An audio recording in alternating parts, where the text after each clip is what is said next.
Our story starts off in the dimly lit hospital room of Janet Tyler, a young woman who feels her appearance is less than appealing.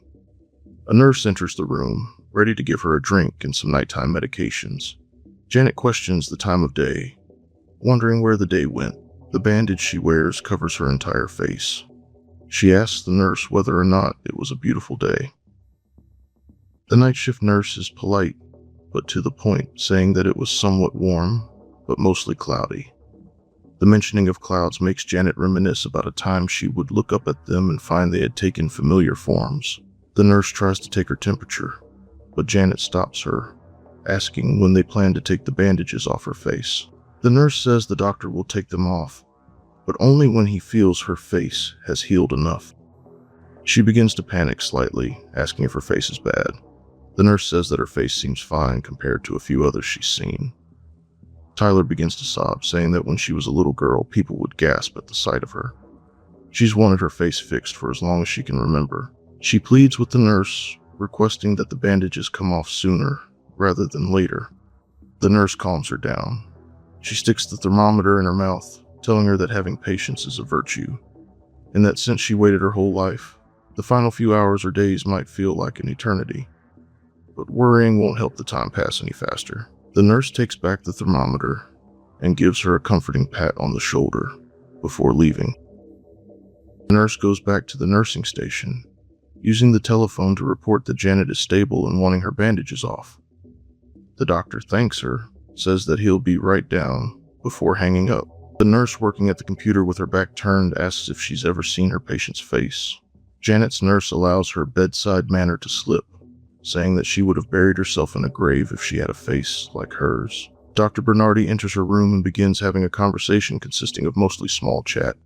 We find out that this isn't Janet's first procedure, but it's in fact her 11th. Damn it, Janet. The previous 10 have failed to alleviate her condition. Janet expresses that she's felt like she's lived her entire life in a cave, surrounded by people too afraid to even speak to her due to her appearance. She admits that she's beginning to feel hopeless.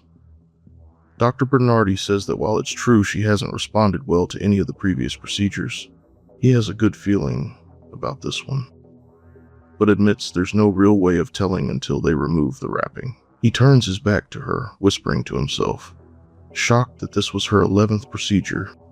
Janet, overhearing him, asks if this is the last treatment. Bernardi laments that he's unsure what else they can do, saying anything more might endanger her life. She asks what will happen if it failed this time too. Bernardi comforts her, saying that there are communities of people just like her, a place where she can live out her life in comfort around other people just like her. Janet says that she doesn't want to live in a village of freaks, saying that she deserves to live a normal life around normal people. Bernardi says he's sympathetic to her kind, letting the mask slip to us that something more might be happening, and that maybe more is at stake than just an altered appearance. Dr. Bernardi continues, saying that he's going to do everything he can to help her, but that she might need to start thinking more realistically. Janet pleads with him, saying that she'll wear a mask and that she'll take any job or lot in life they're willing to give her. Bernardi says social policy isn't his specialty, but repeats that he'll do all that he can. Janet, beginning to get angry, asks what gives them the right to tell her that if the procedure failed, where she'll be living. She yells that the state isn't God, and that it doesn't have the right to separate people based on their seemingly ugly appearance, or label them as lesser because of it. Bernardi shouts at her to remain calm and to stop with that kind of talk immediately. Janet sits up quietly. She walks over to the open window, saying that she can feel the night air and even smell the flowers, before turning around and begging for the bandages to be taken off. She begins to scream it, and Dr. Bernardi calls a code and has a nurse help restrain her to the bed. He leaves the room and informs the nurse to have an anesthesiologist brought to Janet's room, telling the nurse he plans to remove the bandages. The nurse calls in the request, confirming that once she sees her face, she might become erratic and may need to be sedated. More and more dystopian propaganda becomes visible, like magazines with all the buildings being the same, with wording like "conform" in the footing of the cover. Even screensavers in the hospital ring obedience leads to harmony. The doctor talks with the nurse in his office about Janet. He says that he tries to be professional and impersonal with his patients, but that he often prays for a medical miracle in cases like hers, and that he beats himself up a bit more every time it fails to happen. The nurse warns him to stop feeling that way, that doing so will do more harm than good to both him and his patients. He says he regrets how society treats people, saying that no matter what anyone else sees, he still sees a human face when he looks at her, and he can't help but agree with Janet that the treatment of people with deformities is nothing short of cruelty. The nurse says she understands, but admits that it's easier for her to think of Janet as human when her face is covered up. Bernardi gets stern with the nurse, asking her why it's so horrible for people to be different. The nurse whispers that he needs to be careful with such words, saying in a hushed tone that some people might see his views as treason. Bernardi says that he'll feel better about all this when the wraps come off and he knows, one way or the other. More propaganda is seen on the hospital screens. Slogans like "One Leader, One Voice, One World" appear in large letters on a bright blue screen.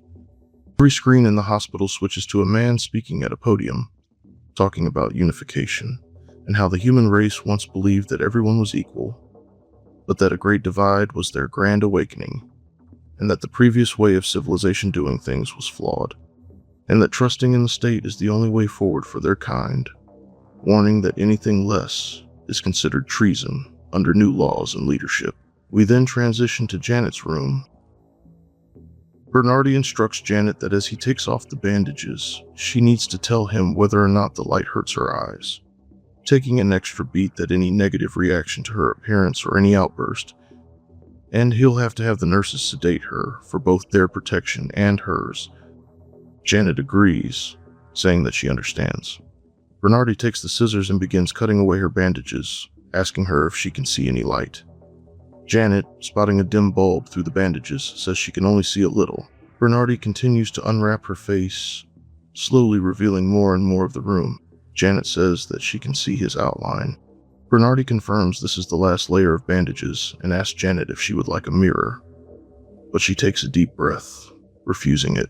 Bernardi speaks softly, telling her to remember one thing, that this was their final chance to get a desirable outcome, reminding her to keep in mind that even if it's unsuccessful, she will still be able to live a long and fruitful life among her own kind.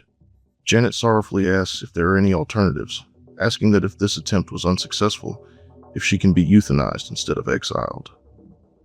Bernardi confirms that the state does authorize such things, but only under special circumstances, but says due to her age and well-being, such a thing is very unlikely in her case, saying that the most likely outcome is relocation to be with others who suffer with this same disability.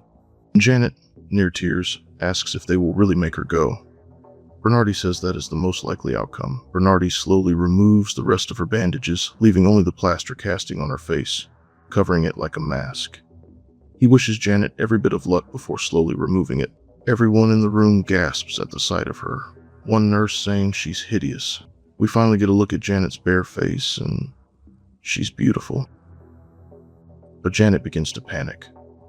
Nurses murmur in the room, saying things like "poor girl," only causing Janet to panic more. She tries to flee from the room, but Bernardi grabs her, instructing them to sedate her and for someone to turn on the lights. When the room is lit, everyone inside is shown to have deformed faces.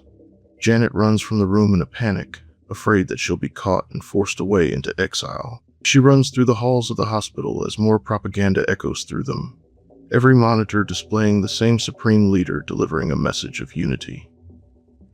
Trapped like a mouse in a maze, she rounds the corner and sees the leader's face large on the screen, saying that the ugly among them should be exterminated. She rips a fire extinguisher off the wall and hurls it at the TV in frustration. She continues running, the orderlies closing in and other patients looking at her in disgust. She enters a random room and is startled by a person inside. She backs against the wall, and her knees buckle. Bernardi enters behind her, telling her not to be afraid, and that the man in the room is a representative from the village she'll be going to, and that oddly enough, she ran right to him. Bernardi introduces Janet to Mr. Smith, that he's in charge of the village where she will be living, saying that she'll be happier among her own kind. Janet has trouble looking the man in the face.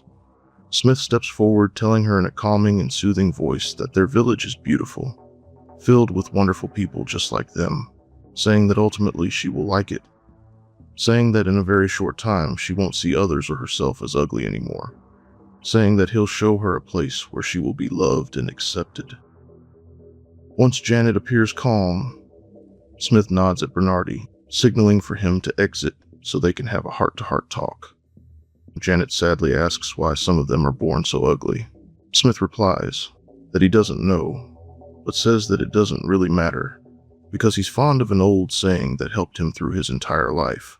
Beauty is in the eye of the beholder. He takes Janet by the hand and leads her out of the room. Bernardi gives Janet a sorrowful goodbye. Pacing slows, footsteps echo softly as Janet and Smith walk away hand in hand, as the screen fades to black. When it comes to Eye of the Beholder, we're looking at one of the most iconic Twilight Zone stories ever created, originally written by Rod Serling. At its core, it is a simple but powerful idea. Beauty is an absolute. It's defined by society, and that definition can completely flip depending on perspective and what is considered normal to the masses. That is exactly why the twist still lands, even decades later. As iconic as the episode was, this version was actually a remake of the original 1960s classic. Both versions relied heavily on practical filmmaking techniques, which is part of what makes the story so impressive and unnerving. There are no major digital effects hiding the reveal, just clever camera work, lighting, and blocking used to conceal the characters' faces until the final moments. The bandaged look of Janet Tyler is filmed almost entirely in tight close-ups and shadow, forcing the audience to focus more on emotion and implication rather than visuals. A key production trick in both versions was how the normal society was filmed. Their faces are never shown clearly at first, and the framing makes them feel unsettling long before the audience understands why. This was obviously intentional to preserve the twist. The episode is not directly telling you what is ugly or beautiful. Instead, it manipulates your perception so you automatically assume one side is wrong, only to reveal the exact opposite in the end. In the original 1960s episode, Janet Tyler was played primarily by Maxine Stewart while she was bandaged, with the final reveal handled by Donna Douglas. This wasn't about beauty casting, but a practical TV production choice. Stewart delivered the emotional, dialogue-heavy performance under heavy bandages, while Douglas was used specifically for the final unmasking shot to maximize the visual impact of the twist. Molly Sims plays Janet in the remake. Opposite her, Reginald C. Hayes portrays Dr. Bernardi, while William D. Gordon played the Doctor in the original. Personally, I actually prefer the remake. I know that's probably blasphemous to some Twilight Zone fans, but black and white content genuinely gives me headaches because of my astigmatism, so the updated version is just easier for me to sit down and watch. But honestly, that is really the only reason I prefer the remake. When it comes to classic television, the original is stronger in nearly every way. The original episode became such a huge part of pop culture that most people familiar with this type of content probably already knew the twist before the ending arrived. Even so, I still have to recommend the original over the remake. I just happened to choose the version that was easier on my eyes. I think it would have been even more interesting if the remake had abandoned the original twist entirely and pushed the concept further. For example, if both sides had been revealed as ugly, just in different ways, it could have completely reframed the ending and hit returning viewers just as hard as new ones, surprising both and completely flipping expectation.